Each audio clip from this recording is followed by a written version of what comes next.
Selam, bugün sizlere benim Kore'de çektiğim Insane kodları, bu arada Türkiye'de de ve Avustralya'da da çektiğim birkaç tane fotoğraf var içinde. Onları size göstereceğim. Sırasına göre koymaya benim beynim biraz yetmedi. Çünkü hatırlamıyorum. Neden diye sormayın. Bir şey içmedim, normal. Bir şekilde beynim buna bir yetmezliklik verdi. Bu arada. Neyse sırasına göre olmayacak ama hepsini size göstereceğim. Bayağı bir var. Bunun yarısı falan dolu bu arada. Burada hatta ikişer tane çıkan fotoğrafları da bıraktım içinde ki kafamız karışmasın. İlk fotoğraf. Bunu Incheon'da çekmiştim. Bu tabii ki de aklımda kalıyor çünkü bu ilk Kore'ye gittiğim galiba ertesi gündü. Aynı gününde ben biraz yorgun olduğum için uyudum. Ama ertesi günü sabahından kalkıp direkt sogumpang yemeye gittim.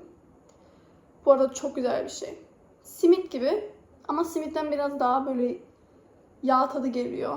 Çok güzel bir tadı var. Tekrar istiyorum. İşte bu ilk fotoğraf. Ne yapacağımı hiçbir şekilde bilmiyordum. İlk fotoğrafım olduğu için dedim ne yapacağız, nasıl poz vereyim dedim bari şunu yalan sıkayım öyle. Nasıl çok garip çıktı, o fotoğrafı attık. Yanağını biraz böyle yanağımda yedirdiğim fotoğrafı paylaştım. Daha güzel oldu. Şu an bunların QR kodu var ama bu QR kodları galiba 48 saat geçerli veya 24 saat geçerli yani. Şimdi bunu Busan'da çektik. Super Mario ve Luigi'ni. İlkinde bir tane masa vardı arkamda. Masanın üstüne çıkmayan böyle sandalye gibi bir şey vardı herhalde. Boyaları kısa olanlar için. Çünkü bayağı yukarıdaydı kamera. O yüzden öyle bir şey oldu bu. Ve bu üçüncü fotoğrafta çok tatlı çıktı. Dilini çıkarmış. Şimdi dördüncü fotoğrafta dedik belki bizi yakalar kamera ama biraz yamuk çıktı. Ama yine de hani bu Super Mario'nun böyle atlama şeysi var ya, bu şeyleri yakalamak için kutuları. Onun taklidini yapacaktık. Kafamızın yarısı gitti. Busan'da birkaç tane daha çektim. Hatta bu fotoğraf şeyleri, dehşeti var şu an yerde.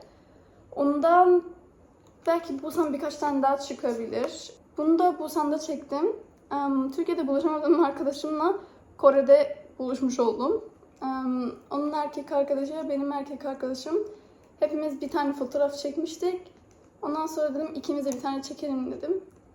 İkimiz de bir tane birlikte çektik. Burada abla çok güzel pozlar verdi. Biraz taklit ettim bir dahakini.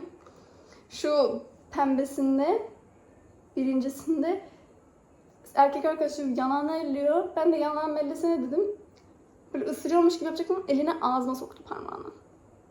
Yani biraz tatlı ama biraz da garip. Sonra dördüncü fotoğrafta da dördümüz böyle bir yaptık. Böyle bir şey. Ondan sonra ikimiz tek çekindiğimiz fotoğrafta da Pokemon üyesi var. İkimiz de Kuromi'nin kulakları mıydı? Neyin kulakları bilmiyorum ama biraz... Bence kedi kulağı gibi bir şey takmıştık. Çok tatlı, böyle Cadılar Bayramı gibi kedi kulağı. Hatta 10. ay yok 10. aya yakındı. O yüzden Cadılar Bayramı'na yakın olduğu için bence böyle bir şey koydular oraya. Arkadaki duvar çok güzel dedim. Sonra ben dedim ki bir tane de seninle ayrı çekinelim. Çünkü ben bunu bir dahaki Kore'ye gittiğimde galiba bir 100 tane daha çekeceğim. Çünkü benim aklımda Instagram'da artık benim çok şey geliyor önüme, böyle Insane kod pozları falan geliyor. Ben de dedim ezberleyeyim, kaydedeyim, bunun hepsini bir dahakinde seneye gidersek tekrarlayacağız. Daha güzellerini çekeceğiz dedim. Ev yaptık. Neden bilmiyorum. Belki de Baby Shark yapmışızdır. Hiçbir fikrim yok. Hatırlamıyorum. Burada burnumuzu kapattık. Niye?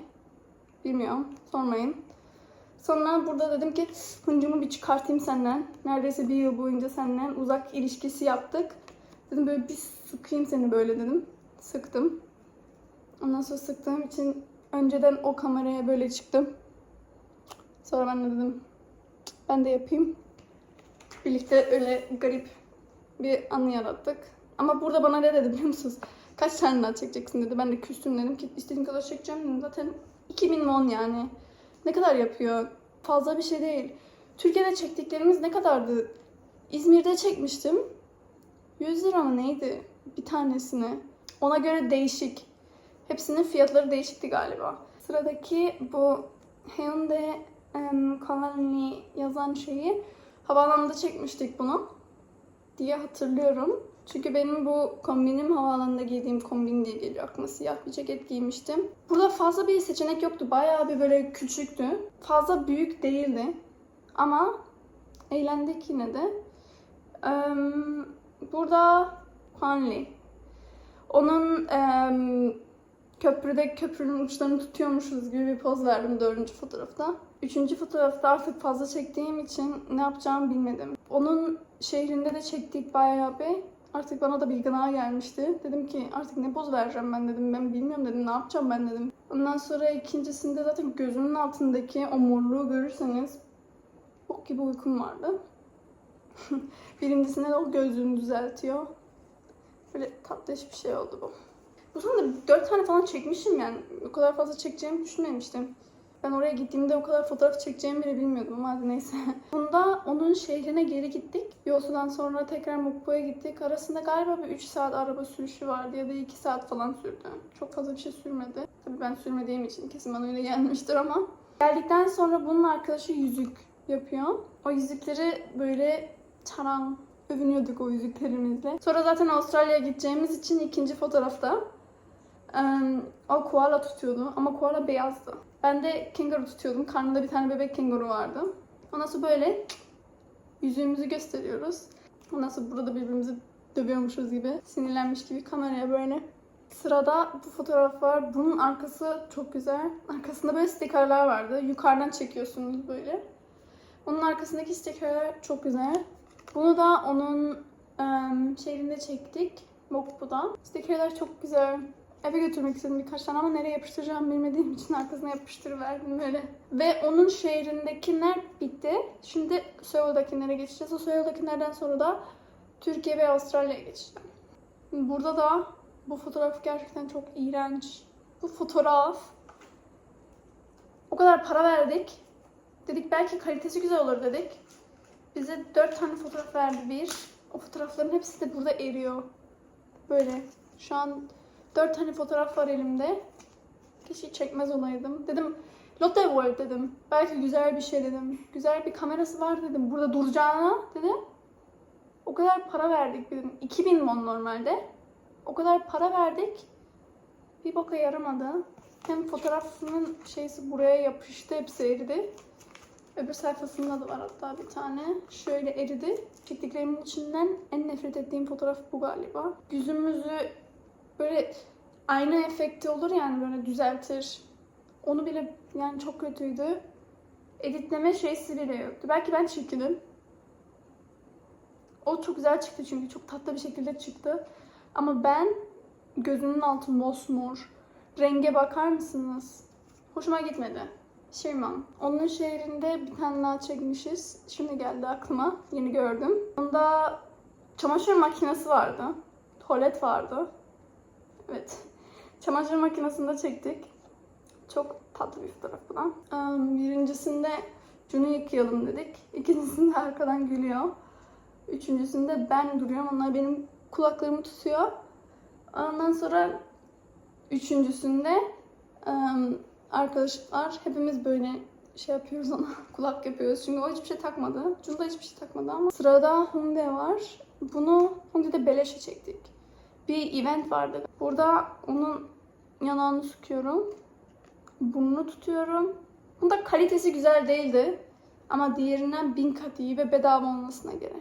Sırada burası da bayağı güzeldi. Tren istasyonu vardı burada da. Burada tuvalet vardı. Her çeşit yani istediğiniz yerde fotoğraf çekebiliyorsunuz. Ama bu da birazcık karanlık çıktı. Biz bunu hatta ışığını ayarladık ama yine de karanlık çıktı. Belki biz bir şey hata yaptık. Birincisinde sizi böyle bırakmış gibi diye aynadan bakıyoruz. İkincisinde normal tren istasyonunda selfie çekiyormuş gibi tren istasyonunda fotoğraf çekiyormuş gibi böyle poz verdik. Üçüncü fotoğrafta ben treni kaçırıyormuşum gibi böyle. Üçüncü fotoğrafta ben treni kaçırıyormuşum gibi böyle kapıya dayanıyorum. Beni bırakmayın diye. Dördüncü fotoğrafta kafamı trenin kapısına sıkıştırmış gibi poz verdim. Burada İpek'le birlikte çektiğim fotoğraf. O da TikTok paylaşıyor. İzmir'de İpek'i görmeye gitmiştim. Bu da güzel bir anıydı. İzmir'e live foto diye hatta. Gidin derim. Buranın kalitesi çok güzeldi. Yani ilk fotoğrafım buydu. Kore'ye gitmeden önce, Incheon'dan önce çekmiştim hatta bunu. Bence bunu da güzel bir alıştırma yapıp Kore'de böyle yükseldim. Bunlar Avustralya'ya geldiğimde ilk Insignia olmuştu. Burada etleri pickpacking yani paketliyordum. Birinci fotoğrafta arkadaki çocuk çok genç. Benim erkek arkadaşımla da arkadaş oldular. Çok tatlılar ikisi de. Ondan sonra bayağı böyle başka bir şey yok bunda. Burada yüzünde bayağı bir sivilce vardı. Arkadaşlarımla birlikte çektiğim fotoğraflar bunlar işte. Ve siyah beyazı da var. Bunu Melbourne'de çekmiştim. Çok güzel bir anısı oldu bunun da. Çünkü Melbourne çok hoşuma gitmişti. Bir videosu var, isterseniz bakabilirsiniz sayfamda. Bunu çektikten sonra direkt Kore yemeği yemeye gittik. Ve Jun bana çubuklarla bana bunu yaptı. Çubukların hani karton olur ya. Böyle bir tane kalpçik yaptı. Burada da güzel böyle Ariana Grande, ben Ariana Grande seviyorum arkadaşlar. Onun Dangerous Woman şarkısını söylediği kulaklıklar gibi bir şey vardı orada. Taç vardı, onu çok hoşuma gitti. O yüzden bir fotoğraf çektim onunla. Orada onun yüzünü yiyordum. Yemedim. Sonra o bana böyle yapıyor, ben de güzelmiş gibi. Hatta aynı ceketimiz giyiyor şu an. Jun Bey arkadan yapıyor. Ben de böyle bakıyorum. Bu çok tatlı bir fotoğraf olmuştu. Çok hoşuma gitmişti. Ama bu $15. Çok pahalı.